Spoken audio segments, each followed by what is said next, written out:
And thank you, Minister, for coming to the House today for this debate and for all of the work you and your department are doing. I know it was your intention anyway to come forward with a new policy, and I have a lot of confidence in you to deliver a new strategy. It is a strategy that needs to be holistic.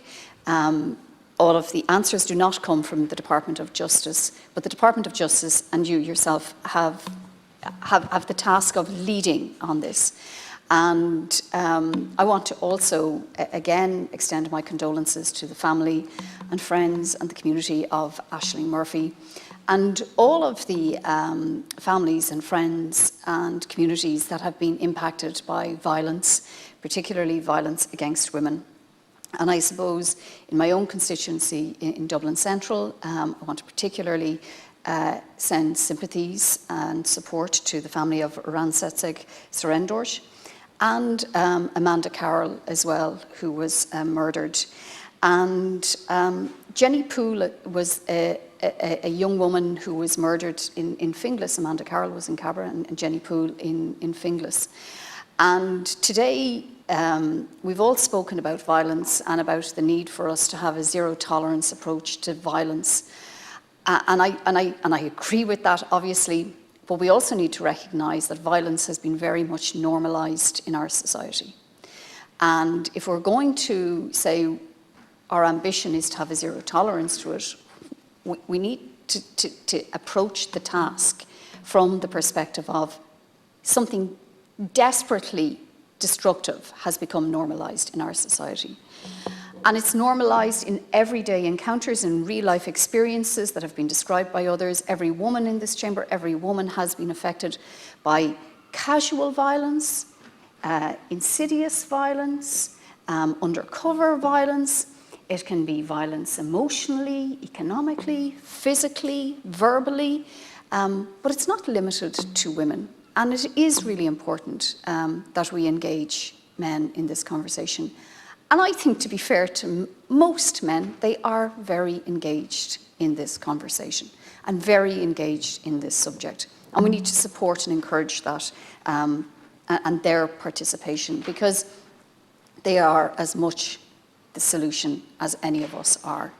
And I want to particularly pay reference to a man who, and I've spoken, a lot of my colleagues and I, we've had conversations. I have a husband, I have a dad, I've got 2 young adult sons. So I've had a lot of conversations with men about violence. But one man gave me some of his time to share with me, and I can't get over his generosity and his strength. Jason Poole, Jenny Poole's brother.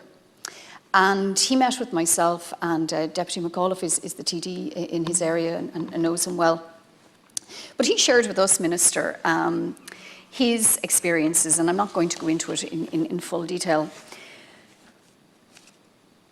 because Jenny shouldn't have had to experience it, his family shouldn't have had to experience it, her children shouldn't have to experience it, and we as a society cannot tolerate what they have gone through. And I'm just going to share with you some of the suggestions he's made, and maybe, Minister, at some point as you progress with your work, we might be able to find time for you to actually talk with him directly, because, as I say, I don't know where he's finding the strength and the generosity to share it. But I suppose the first thing he said, and I think today's debate helps with this, but it must go much, much wider. We need just this greater awareness of the warning signs, and he's particularly focused, I guess, on domestic abuse and domestic violence, because that's what killed his sister. But he really does want action on a greater awareness campaign for the signs of domestic violence.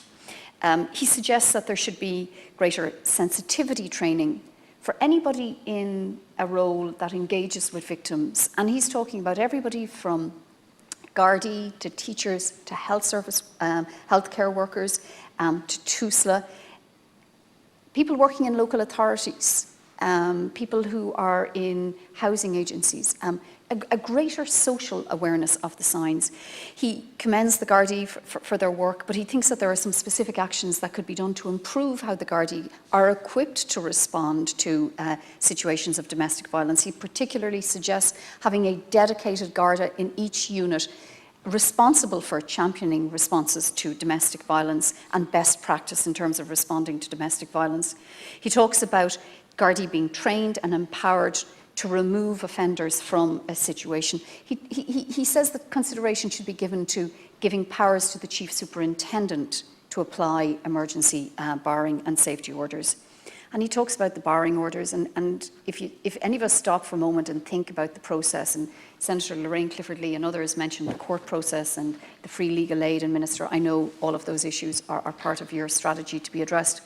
But he talked about how the journey that a victim of domestic abuse has to take, the decision to actually make a call, the decision to actually raise the flag.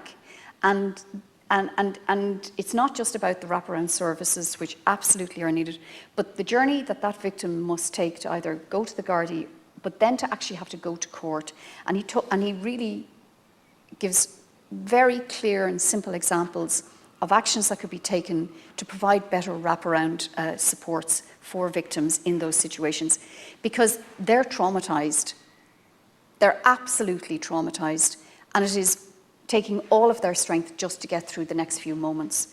He talks about, the judges and the court system. And in terms of the court system and the judges, he talks about a training and an awareness. He wants a register for previous offenders. He wants a register. He really believes that it should be in the public domain. If somebody has been an abuser, a domestic abuser, there should be a register. That information should be available. Obviously, they should be provided and supported for rehabilitation. But we have to, as a society, have a register and a national programme to raise awareness and to say loud and clear that the zero tolerance isn't just a catchphrase, that it is something that we are all committed to in every element of our society, in our schools, in our workplaces, and to ensure that we live in a safe community, we live in a safe country, and that Ireland can be a country where every woman, every girl, every boy and every man, every transgender person, every citizen can feel safe to live, to work and to enjoy their life. Gur Mágad.